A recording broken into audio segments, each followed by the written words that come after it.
Hello students, आज के इस वीडियो में आप लोगों को हम क्लास 12 की हिंदी विषय के अंतर्गत एक लेखक का साहित्यिक परिचय देते हुए उसकी कृतियों का वर्णन करना बताएंगे एक ट्रिक के माध्यम से। ठीक है, और ये आपके इस बार बोर्ड एग्जाम में आने की प्रबल संभावना है। अगर इस वीडियो को अंत तक देख लेते हो तो आपके बोर्ड एग्जाम के 5 मार्क्स अभी से एकदम कन्फर्म हो जाएंगे।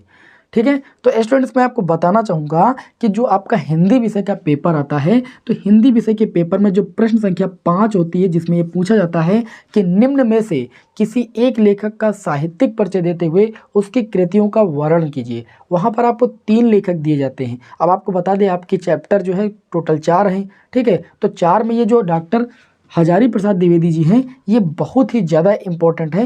इनका जो है जीवन परिचय, साहित्यिक परिचय आपके एग्जाम में पूछा ही जाता है।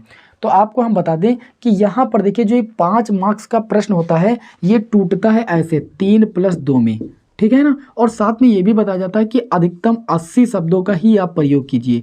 अब क्या होता है, विद्यार्थी लोग क्या करते हैं, एग्जाम हॉल में बैठते हैं और अगर उनको ये याद करके गए और यही आ गया तो इसको लिखने में कम से कम 1.5 से 2 पन्ने जो है लॉस करते हैं और अपना समय भी बर्बाद करते हैं। फिर आगे के क्वेश्चन उनके वैसे के वैसे रह जाते हैं। स्टूडेंट्स, आपको ऐसा बिल्कुल भी नहीं करना है। नहीं, अगर क्वेश्चन छूट गया, आपने ज़्यादा लिख दिया तो क्या हुआ, आपको 80 शब्द बोला गया है, आप उसको 150 शब्दों में लिखोगे तब भी आपको 5 ही मार्क्स मिलेंगे। आप उसे 80 से 100 शब्दों में लिखोगे तब भी आपको 5 मार्क्स ही मिलेंगे। तो क्यों ना आप यहाँ पर समझ लीजिए कि आपको कैसे किसी लेखक का साहित्यिक परिचय देते हुए उसकी कृतियों का वर्णन करना है और पूरे में पूरे मार्क्स भी प्राप्त करने हैं और समय भी बचाना है।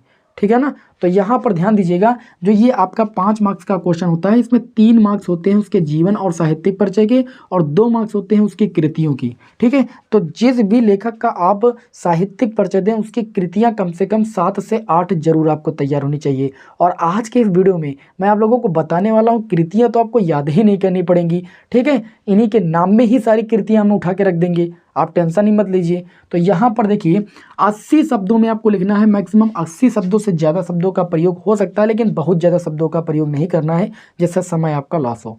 ठीक है, मेन आपको लिखना है। कैसे लिखना है, सबसे पहले आपको हेडिंग डालना है जीवन परिचय। ठीक है, और बढ़िया 2 लाइनें खींच देना है और यहाँ पर 1 लाइन छोड़ करके नीचे से लिखना है, आचार्य हजारी प्रसाद द्विवेदी का जो जन्म है वो 1907 ईस्वी में बलिया जिले के दूबे का छपरा नामक गांव में हुआ था। ठीक है, अब जो 1907 ईस्वी में हुआ था, तो इसके नीचे मैंने लाइनिंग इसलिए कर दी कि इसको आपको काले पेन से लिखना है। मेरा मार्कर काला है तो आपको काले पेन से लिखना है, बाकी सबको नीले से लिखना है। ठीक है, तो इनका जो जन्म था वो बलिया जिले के दूबे का छपरा नामक गांव में हुआ था।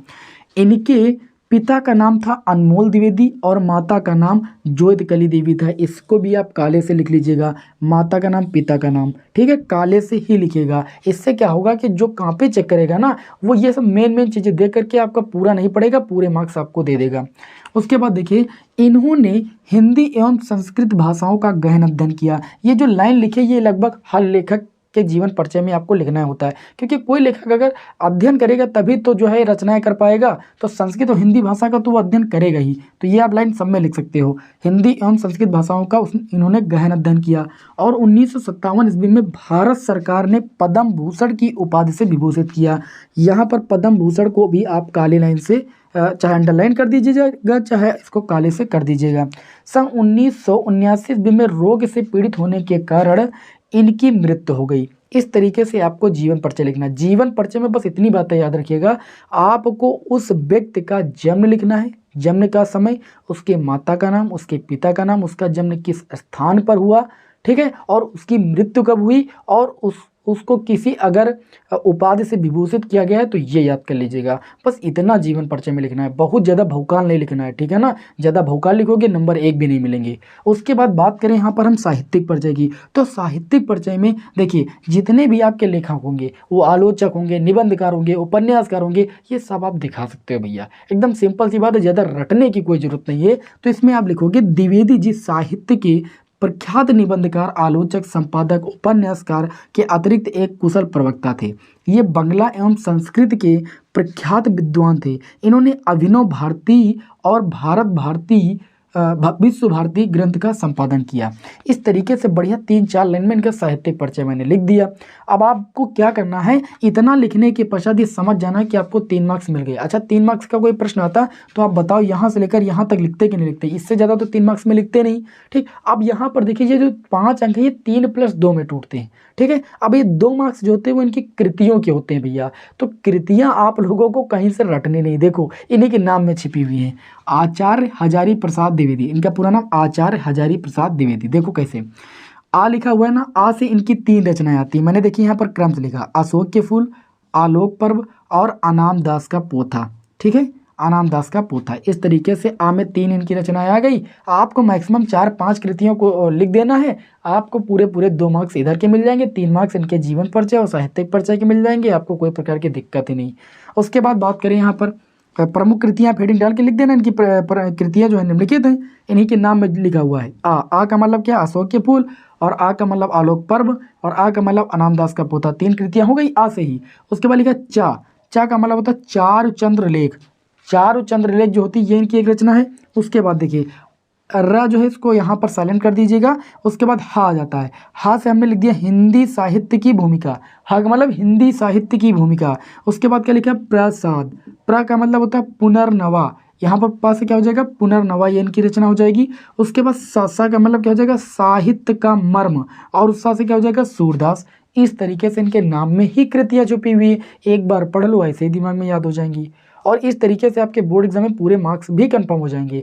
स्टूडेंट्स एक बात ध्यान रखिएगा, किसी भी लेखक का साहित्यिक परिचय देना तो जीवन परिचय आपको लिखना होगा, और जीवन परिचय के लिए आपको ज़्यादा मेहनत नहीं करना है। सिर्फ और सिर्फ उस लेखक का जन्म किस स्थान पर हुआ था, कब हुआ था, उसके माता का नाम, उसके पिता का नाम, साथ ही में उनको कौन कौन सी उपाधियाँ मिली हुई हैं, ये बस आपको वर्णन करना है, और कब मृत्यु हुई। जीवन परिचय में इतना ही लिखना है। और ये जो आपका सन 1 होगा इसको आप काले पेन से लिख दीजिएगा। साथ ही में उसके बाद अगली हेडिंग डालिएगा साहित्यिक परिचय।